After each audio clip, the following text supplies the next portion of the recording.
all time, Club 17 and all Rotary endeavors as we enter into the new year quietly, thoughtfully of who we are to ourselves and to others, mindful that our steps make an impact and our words carry power.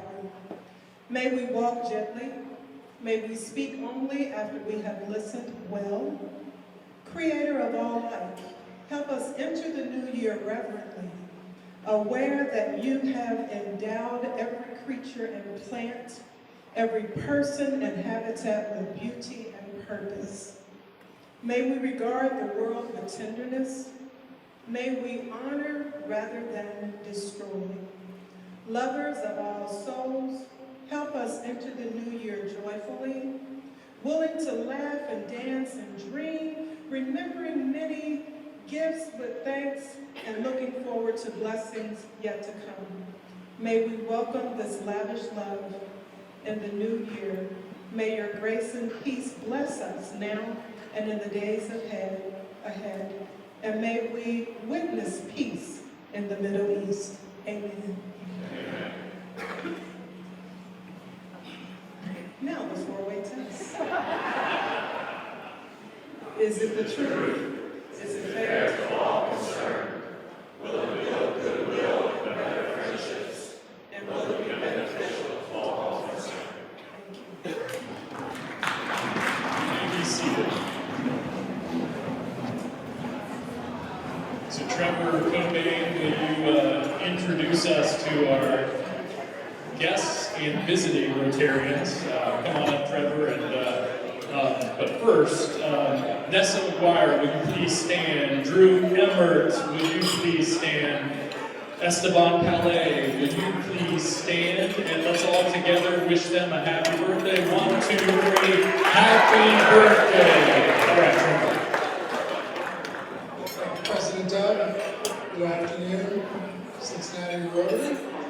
A lot of guests visiting us today. Guests, if you would, please stand up when I call your name so that we can properly recognize you. The first one that we have is John Brandon, who's a guest of Pete Armstrong. Johnny, here.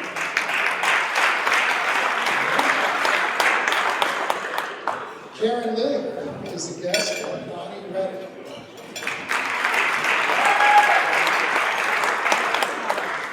Cheryl Henke from the Cable Group, who's a guest of Michael Schatz.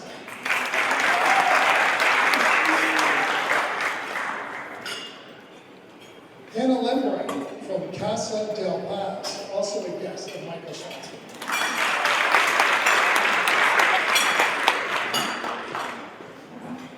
Michael McEwen from First Commonwealth, a guest of Esteban Palais.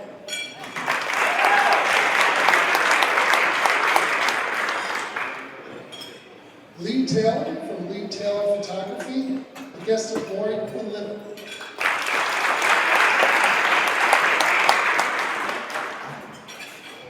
Dan Peck, Focus CFO, guest of Lisa Lippert.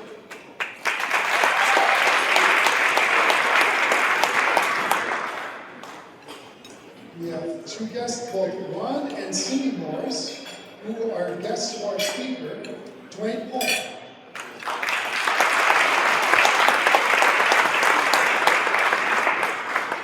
And Linda Lavalley, guest of our own Mike Lavalley. Thank you all very much. Thank you, Trevor. Mary Dornetti and Angie Ferguson, why don't you make your way on up to the podium so that we can talk about the Jefferson Awards and Pip Lacrosse.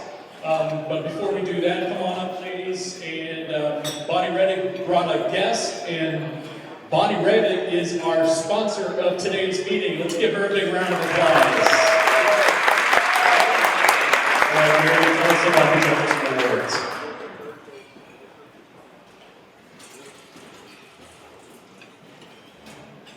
Okay, I'm here today to talk to you about the Jefferson Award nominations. You should have seen it on the E-Race, that you've been invited to participate in finding us a new winner. The nomination forms were prepared by Jim Lynn Kay of Cincinnati Enquirer. The Rotary office has shared it, and you can find a link to the form in e-raise. All nominations must be received by February 15th. The Jefferson Award Committee will select and rank their top 10 in order of their preference, and the committee members will meet on February 22nd to select 3 finalists. We want to thank Rotarian Stephen Easley for volunteering to interview and film the video of the 3 finalists. We greatly appreciate that. All 3 videos will be played on March 21st. And Tanya O'Rourke of WCPO Channel 9 will be the MC for the Jefferson Award program on that day, where the winner will be announced. Again, we're just asking for Rotarians to search for candidates to nominate for this award. Cincinnati Rotary Club 17 has been participating in this program since 2005, and we've had out of the people who have been won locally, 9 of them have won nationally, which is pretty good thing to know. So if you have any questions about the program, you can call Bill Sheila or myself, and we hope to see a lot of nominations. Thank you.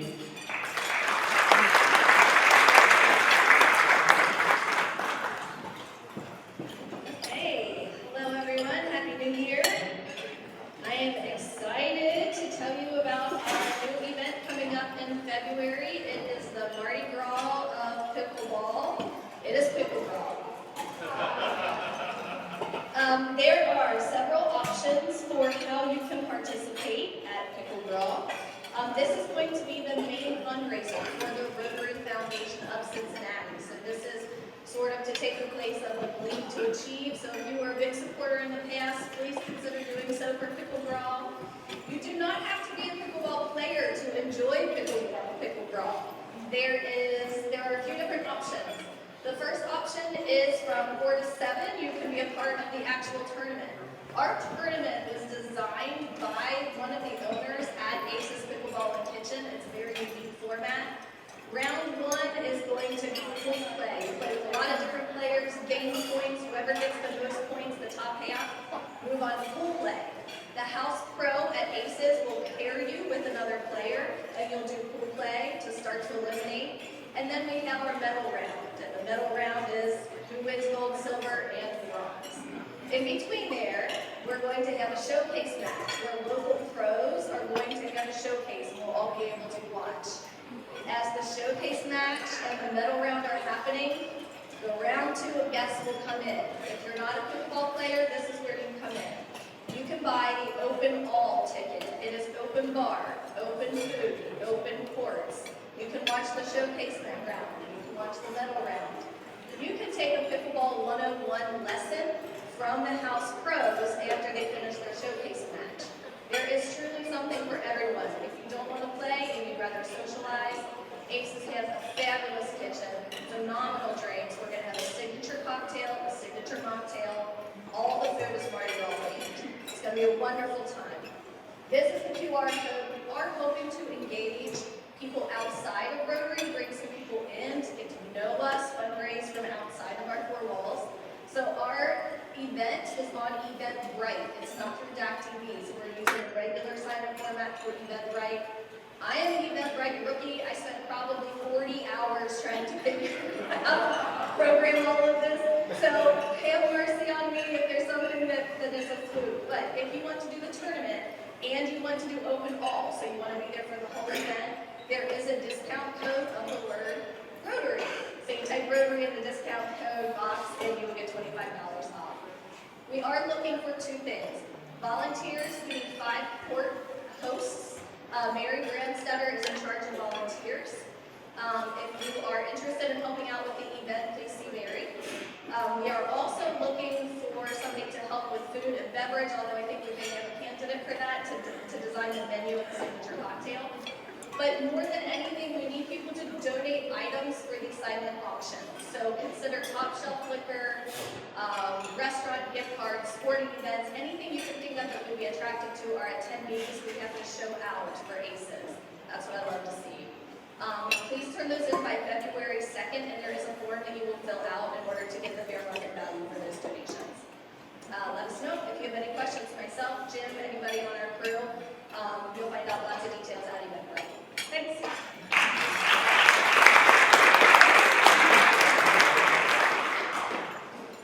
All right, split pods. The pod today is $44. That's half of the gambling, or that 25% of the proceeds. The other 25% of the proceeds go into the running total, which is now $1,285, and the other 50% of the proceeds go into membership development. All right, so.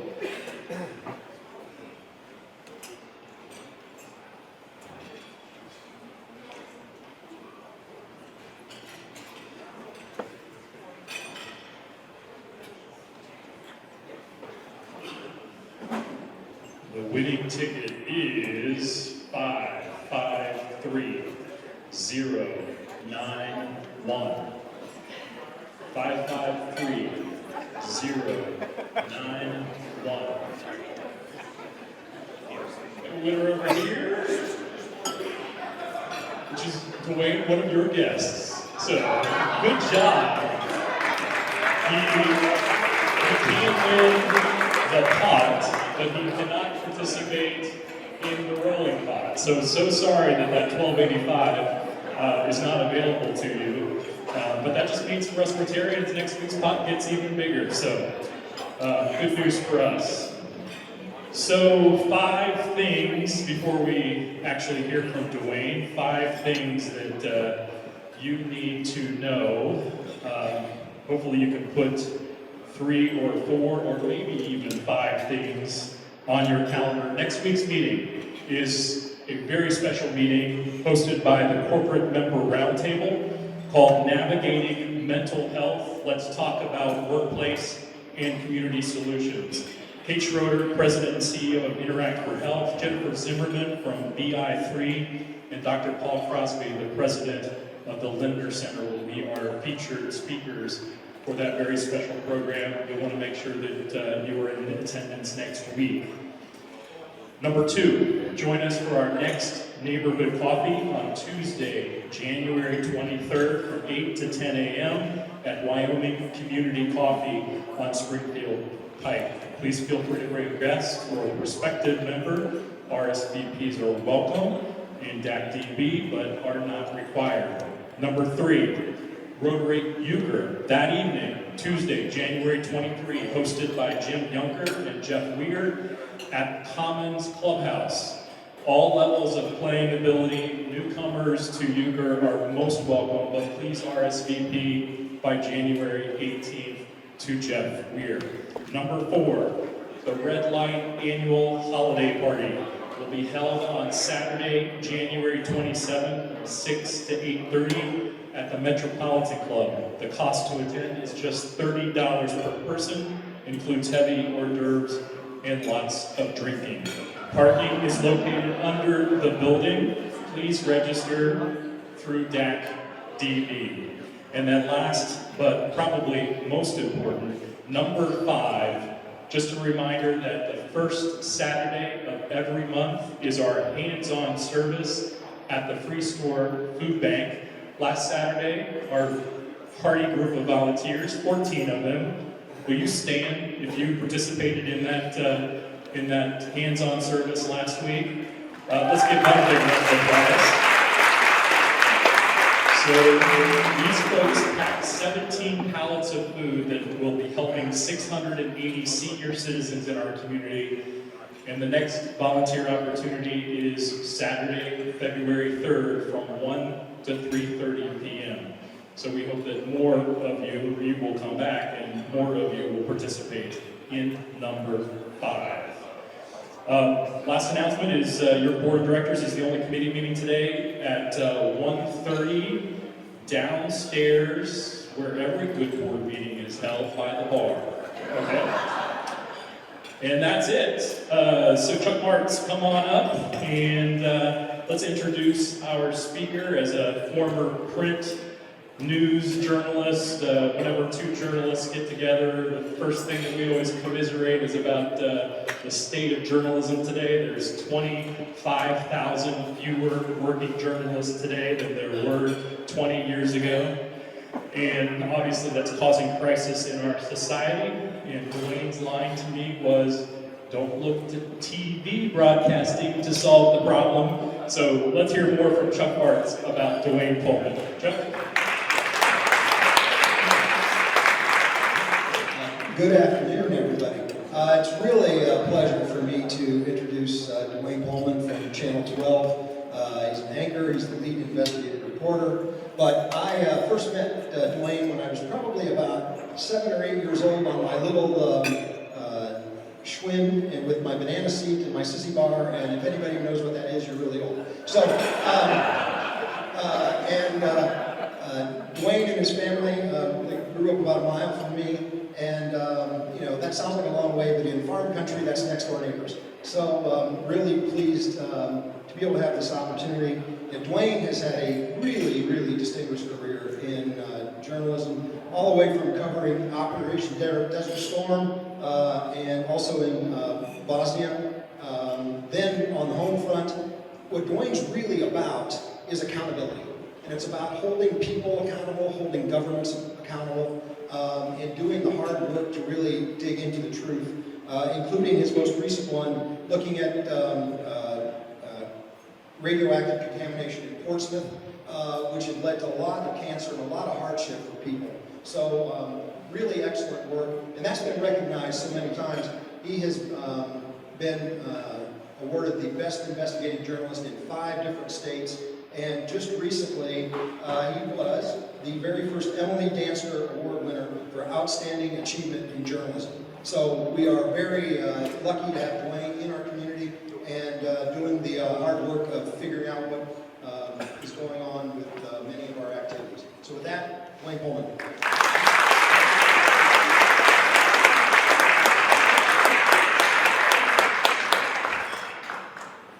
Hi. It is a pleasure to be here.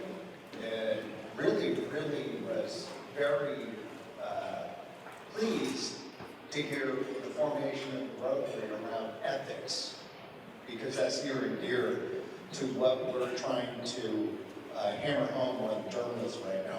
Chuck said it, he gave me the call. I haven't seen Chuck in 4 decades plus, and all I could think about were the moments where I stopped by his dad was Bud Martz, and stopping at the home there and getting water on the hot summer days out of the well in the back. So it brought me back the wife I met you over there, and it took me back to Cindy's wedding. So it's like old home week for me.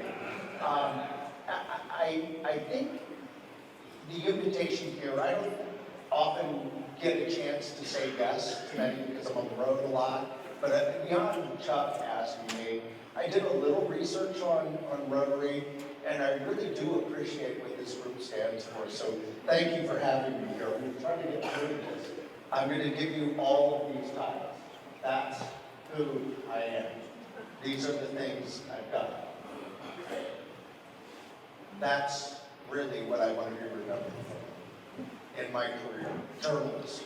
When you look up journalist, it's just a weird description. One who practices journalism. I'm like, well, thank you for that. But inside what we look at, and Lori Quinlan is here today, and she was just one of the best at doing this. It really is inside. You'll attest to this. Journalism is about bringing meaning to the stories. Reporting is what we see most of, which is see it, say it. So the crime and all of that stuff. What I talk about most often is the need for journalism, which is to bring a breadth and depth of understanding and then advocate for people we say you don't have a voice. I don't like that term, but you have to advocate for people who have a voice that aren't being listened to. And that probably comes from my small town setting. As Chuck talked about, that's me. That's 1990, behind the gas mask. That 14-year-old looking dude is me too. And that was my first real taste. I was working for WREL. And our job was covering a lot of different aspects, but mainly with the networks, we were covering the Saddam's scuds coming in and the American Patriots shooting them down. So we would go first to the intercepts. And if you're old enough to remember, they interrupted a football game, and it was all mayhem from Saudi Arabia. That was me with my cameraman. We were assigned to do that on a daily basis, and it was wild. Very big. This is the Bosnia. We had just walked through a 22.5-mile, roughly hike through the zone of separation, the ZOS. And it was, we were seeing mostly Muslims coming back to their homes, some were crying, and most had been devastated. In that hike, we had to walk through what was deemed to be a minefield. I had to step in the footprints of the soldier in front of me. And it was very, very dangerous, about a month and a half in Bosnia. This is Guatemala. So in that, we went down to Guatemala to show the coffee workers. Those children are coffee workers. And that is their family. And at the time, Starbucks, I was in Seattle, Starbucks said that they treated everybody very well. We went down and showed the real conditions. This was the better one. Many of the families were inside encampments that looked like prisons with machine gun nests at each corner. And they had nothing. Because of our story, Starbucks within weeks adopted fair trade coffee. It's one of the stories, I have a lot of stories that we're proud of. Very proud of. The fair trade coffee that did that also gave those children a shot at education for the first time. So, we move on. This is Trinity, just recently. That's where Oppenheimer's bomb went off. We were out there covering the downwinders of New Mexico. Holden back there was with me for that trip. And the interesting part about that is no one was listening, but there was just rampant cancer, horrible stuff happening to these people, yet they were covering from the Nevada test, but they never got covered. It still has been washed, and we're going to go back and follow that up. This was one that we just started. That's Dr. Ann McKee, an amazing woman. If you do any research on CTE, which is chronic traumatic encephalopathy, that is the thing that we hear about with the pro players. In her study, she showed that young people, sports, play, amateurs, 17-year-old had CTE, died and had CTE, so it's a lot more pervasive. This was Brenda Easter, and I actually teared up several times in the interview. I try not to do that, but I couldn't help it because that young man was extraordinary, Zach. He died. 24 years old, he killed himself. And he killed himself because he could not get through the brain fog, and his brain was dying. He was confirmed to have CTE. So we're doing a lot of work. As a matter of fact, tomorrow I'm out to California for another interview on that. And then this is what Chuck talked about. This is the Portsmouth Gaseous Diffusion Plant. And this is where I spent 4 years now investigating. And what is really, really important about this is that America has roughly 300 plus sites that are associated with making our nuclear bombs. And all of those sites are contaminated. And the government refuses to connect the contamination to cancer, which is the easy lead. We've done numerous stories on this to try to effect some change to help the people.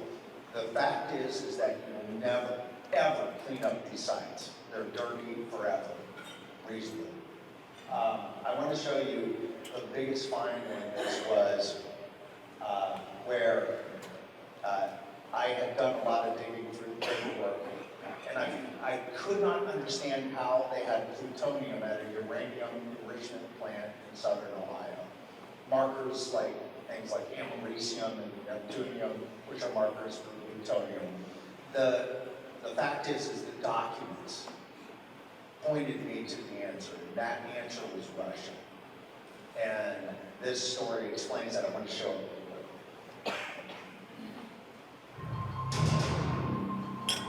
The Portsmouth Gaseous Diffusion, or PORTS, was a massive fixture on America's front lines. In the production of uranium-235, for nearly 5 decades, PORTS processed uranium, critical to making America's nuclear bombs, and fueling its nuclear navy. Now closed and partially dismantled, PORTS is ground zero for claims of radioactive contamination. And the risk is here. In nearby communities, now riddled with rare cancers. We've got, alarming cancer rates that are killing children. That's my best friend, and my son. The U.S. Department of Energy, or DOE, which oversees ports, insists radiation around the plant is at safe levels. But some radioactive particles in the air here are not uranium that you'd expect to find, but something much more deadly. The chemical and radiological toxicity associated with plutonium is many, many times worse than uranium. In this 2019 report, Dr. Michael Kettler at Northern Arizona University announced he found plutonium isotopes in sediment and dust around the plant. And in 2017 and 2018, this DOE air monitor 3.5 miles from the ports picked up neptunium-237 and americium-241, both byproducts of plutonium. But ports processed uranium. So where did those plutonium and plutonium-related particles come from? After nearly 2 years of digging through these government documents, I uncovered a surprising but likely source: Russia. Russian-based fallout, civil community. Jeff Wolbert was a top-level anti-terrorism responder and security inspector at ports for 3 decades. It was the worst of the worst. To understand how Russian radioactive material ended up here, we have to rewind the clock. Back to November 9, 1989. That's when the Berlin Wall fell and the Soviet Union collapsed. As the world celebrated the end of the Cold War, a huge stockpile of Soviet nuclear warheads now threatened to be sold on the black market to dictators around the world. So, the U.S. developed a plan. Congress got into a deal to bring Russian warheads. That deal was a program called Swords to Plowshares, or megatons to megawatts. Under it, the U.S. bought thousands of Soviet warheads and converted them to enriched uranium to be processed into fuel for America's reactors. In 1994, the Russian radioactive material began arriving in America. And as this government map clearly shows, all of it was shipped to one destination for processing: the Portsmouth Gaseous Diffusion Plant here in Ohio. The Russian material was coming in. Contaminated Russian material. Which they knew. They knew. While top-level administrators at DOE and the Nuclear Regulatory Commission, or NRC, knew the details of the program, Dr. David Menuda, the chief scientist at ports from 1992 to 2000, who was supposed to sign off on what was being processed at ports, says he was never told. You never knew Russian materials. That is correct. As a matter of fact, you just found out. That is correct, sir. How shocked are you by this? I'm actually beyond shocked. I'm appalled. For those in charge of the Swords to Plowshares program, questions about what Russia was sending began right away. In this transcript from a 1994 meeting at the university, the CEO of America's now privatized nuclear industry admitted initial testing of Russian material revealed excess supplies of plutonium and other dangerous elements. 2 years later, in 1996, that same CEO indicated those issues had been resolved, telling the NRC everything they have delivered has been well within specification. But according to this 1999 GAO report, concerns about the Russian material ratcheted report noting 1/3 of the shipments from 1995 to 1998 were not subject to transparency measures, meaning the shipments were not thoroughly examined. And the GAO added there was a deliberate decision by the U.S. government to have the radioactive material rapidly removed from Russia. As this graphic from that report reveals, from 1995 to 1998, 1,487 metric tons of enriched uranium were delivered from Russia to the U.S. That's the equivalent of 2,040 nuclear warheads. And all of it was delivered directly to ports before it shut down in 2001. If you knew this was material from Russia, including plutonium, that was coming into your plant, what would you have done? Would have asked them to stop, immediately stop. That's because Dr. Menuda says Quartz was not designed to handle plutonium. Yet, as the documents reveal, plutonium was in the Russian material and processed at Murrows. And it was deliberately kept away from me. Does it all make sense to you now about contamination in this area? Well, it accounts for a lot of the contamination. Duane Pohlman, Local 12 News. So,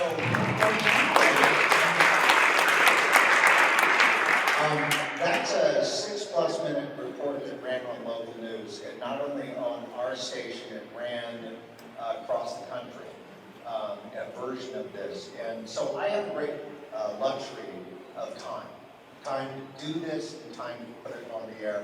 And I was trained, by the way, by print to get it right. Just so you know, the National Nuclear Security Agency, they have such a thing that's responsible for the news, lit me up the next day.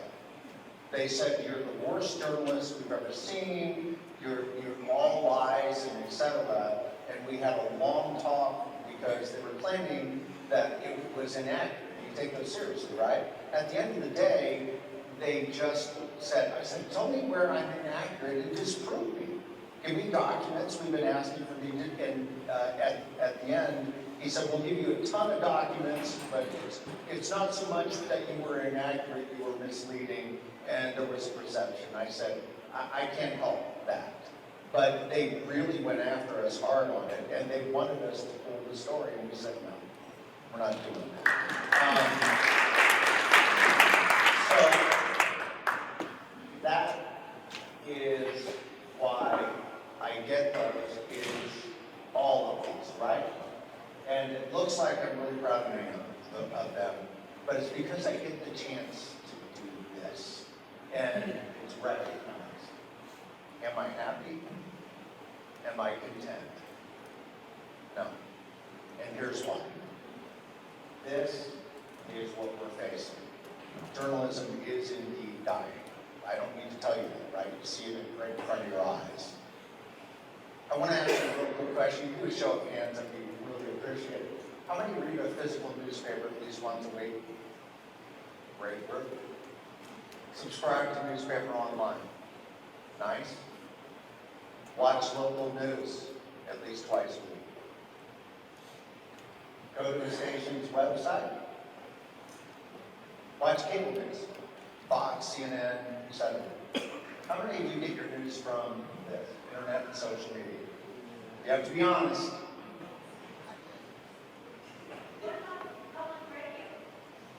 Well, I could include that on the next round, ma'am, and I will. NPR is a great source if you decide to go. This is actually where we are. Smartphones represent about 80+% of where we get our news in. That's both often and sometimes. Look at where print is. Dead last. And in terms of often, way down here, it gets worse. This is where the demos split. This is the age group, 18 to 29. From 18 to 49, overwhelmingly smartphones and tablets and etc.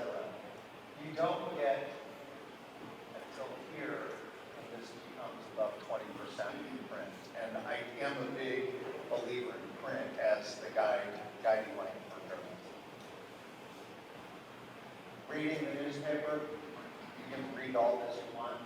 These are the lines to pay attention to. Nearly half, all the way across, up until we get to 65, never ever read a newspaper. This is newspaper circulation below World War II. It's tanking. Now, this is the landscape that has caused this. 2,886 papers have folded in that time frame. It's 2 a week, it's approaching 3 a week. Here is the loss of journalists. 30,000, that's the correct figure now. 30,000 journalists are out of jobs across the country. This is a GAO report that talks about it. A GAO, the government report, talking about how we're in tough times here. You can read it, but it just basically says even the policymakers, the ones that get investigated, are worried. Here's local TV viewership. This little bump right here, that's the pandemic. There was a bump in viewership because no one had anything to do and they wanted to know what was going on with the pandemic. Other than that, it's falling. Cable news had a more significant bump with the pandemic. Fox has had a tick upward, but predominantly in cable is falling as well. Here's your average screen time on the smartphone per age. Gen Z, it's more than 7 hours a day. This is the average American screen time. Average. Mass media that I grew up in has been replaced by what they call microculture. And it's well known now that microculture has created something called an echo chamber. What do we mean by that? You heard the term? Echo chamber simply means that algorithms based on social media now feed back what they think you have a belief system about. So you're not getting point counterpoint. There is no such thing that's happening in social media. So what I grew up with was the rule of fairness, objectivity, that I had an obligation, and I still do every day, to look at the other side. No matter, I'm not talking just political, I'm talking about any issue. There's always another side to it. That doesn't happen predominantly. So we have a great divide. Everywhere I'm looking, it's talking about the polarization and the effect of the new media landscape. And again, there are a lot of people who talk to me about what are your political beliefs.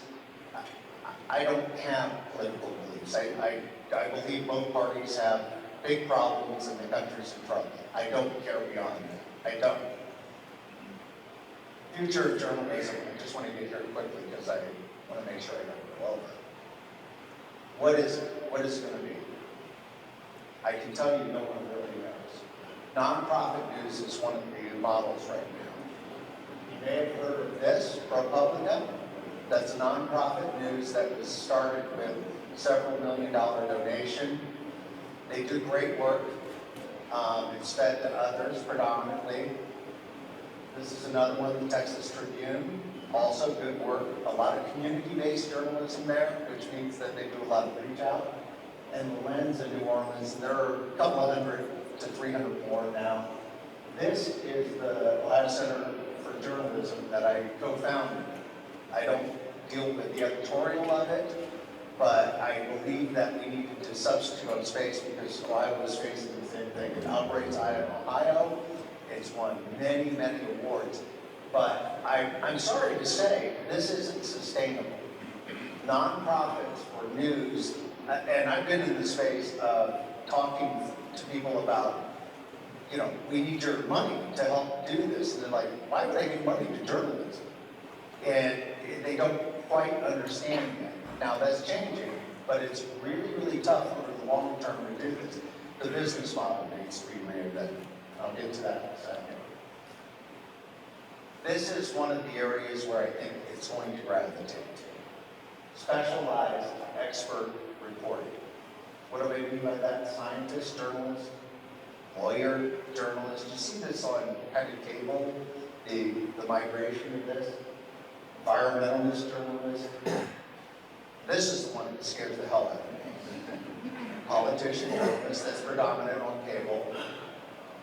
A lot of this at the bottom is where the future is kind of gravitating to as well. Now, what is interesting about this is with my work with my alma mater, Bowling Green, I recommended to BGSU, which the program has gone through some tough times, that they reinvent on two levels. One, that they partner with the business school to come up with incubating business models for journalism. No one's doing that in force. And then the second part is, and this hurt me, is make journalism a minor. Encourage each student to have an expertise. They can get the rigors of journalism, but they need the expertise. Artificial intelligence, it's everywhere, right? Is that something in journalism? Well, guess what? It's already in journalism. Sports Illustrated was called out not only for generating stories, but generating AI photos, and the authors of it were not real. This was an interesting one from Seattle. AI actually wrote the editorial and said we need more humans. Can't make it up. So this is the big problem, is that AI is going to generate stories, especially in the TV part where the anchors are just going to read it, right? So you have to have human oversight, etc. I am not opposed to AI. I think AI can substitute by doing things like the predictable stuff that the police hand us anyway, which is the crime, the accidents, and etc. I'm not opposed to that. As long as it gives us space to do meaningful journalism and we clearly label what it is. This is on the rise. Long form, investigative, and explanatory reporting. And I believe it will be part of where this all ends up.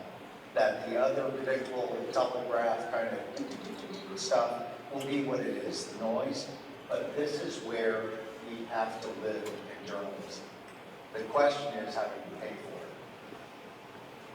Books, documentaries, series, independent films, they're all on this.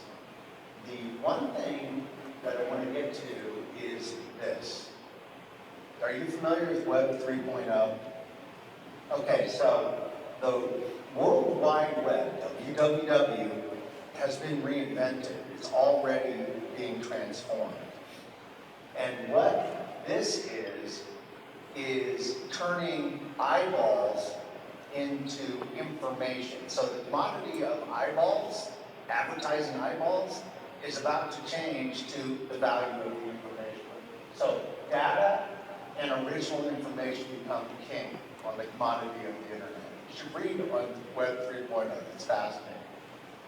Automatic micropayments will begin to the people who have the original information data. And you know that photos, right, are so restricted now? That's going to follow that model. Blockchain technology is behind it. Cryptocurrency will be the standard of this, and it's happening right now. So this could be a saving grace for so many places that, quite frankly, right now, Google and other entities get that information through the hard work of others, and they distribute it. It's free. They make the money. That's going to interrupt all this.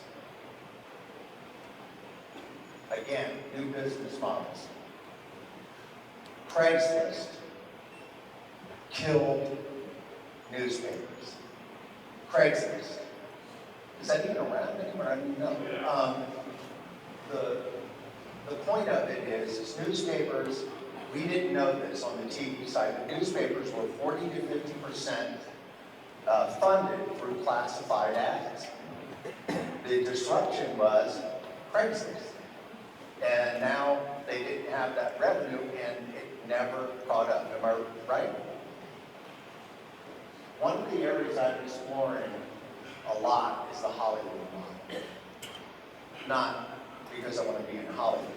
The Hollywood model is based on life rights and movie studios.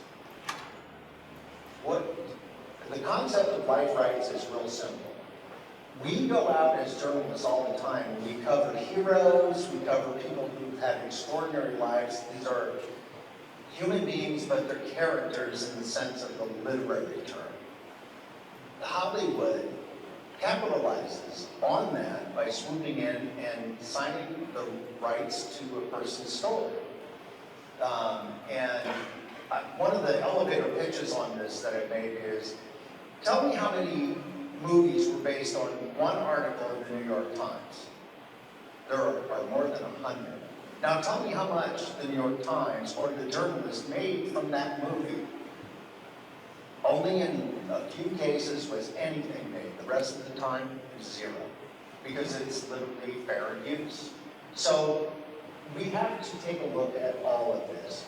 But I really think that if we're going to talk about journalism, and it hurts me to the core, Doug, this has got to hurt you to say this too, is we got to forget about journalism for a moment. We have to concentrate on making money.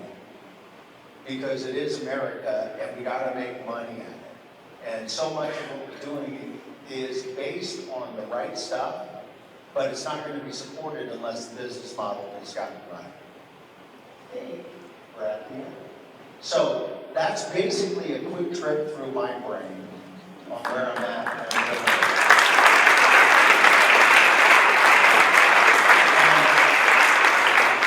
I'm more than happy to take questions, because I think I've left enough room.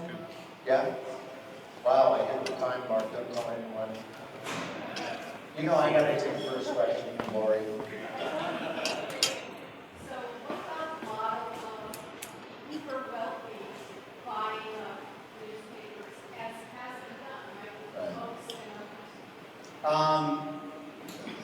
Yes, I guess.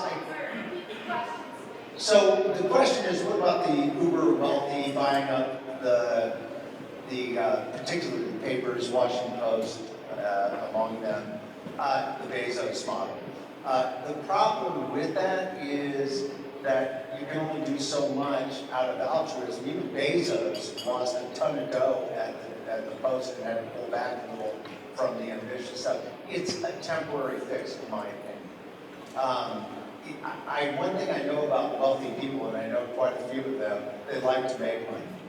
So that's an answer to that. You had a question, sir?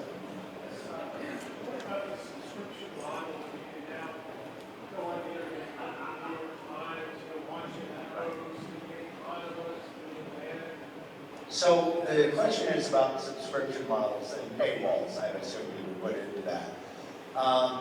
Predominantly, they are not working.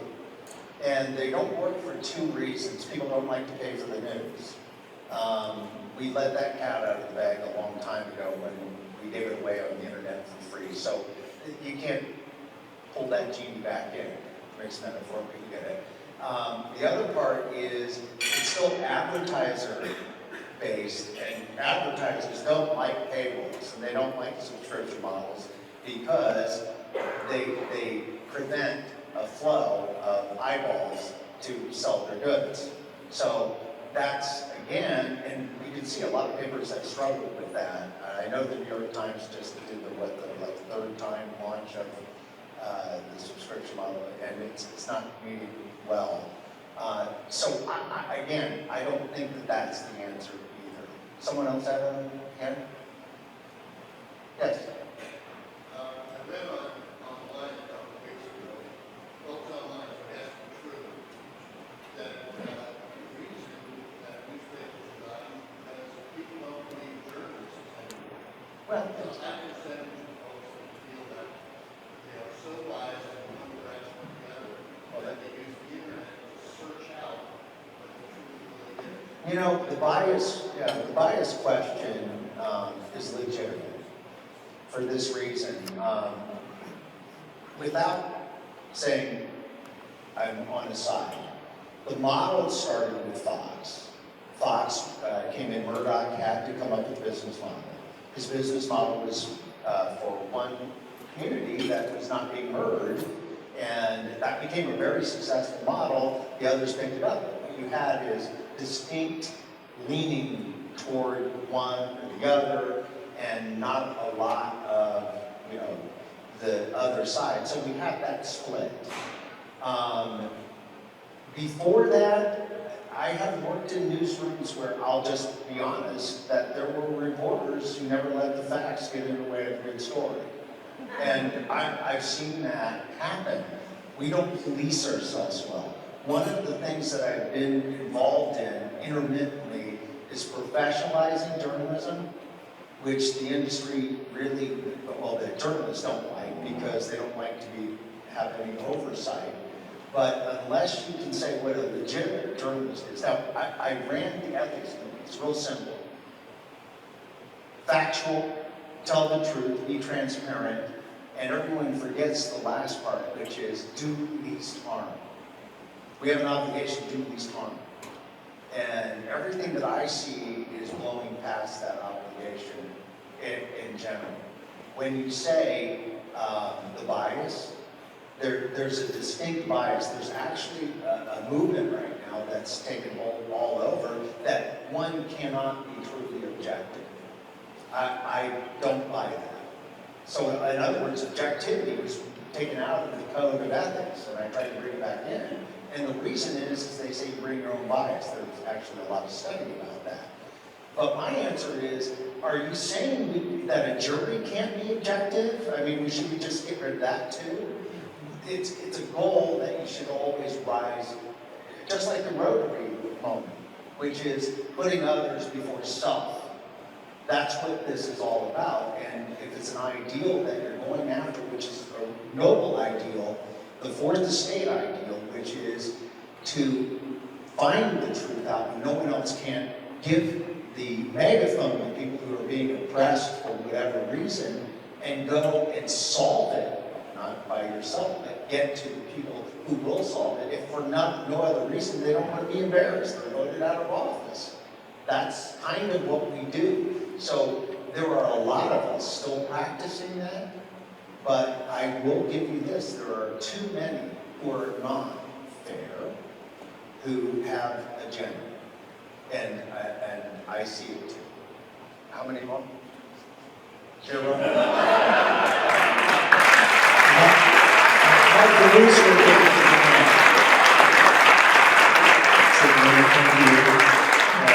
Thanks for giving us a lot to think about, and again, congratulations to you on the awards.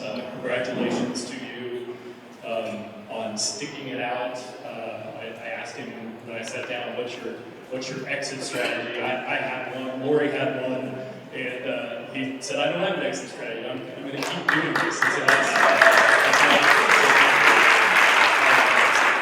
And so here's a token of our appreciation, a coin with our beautiful city skyline, and our four-way test that I know you use in your daily work. Let's give him another big round of applause.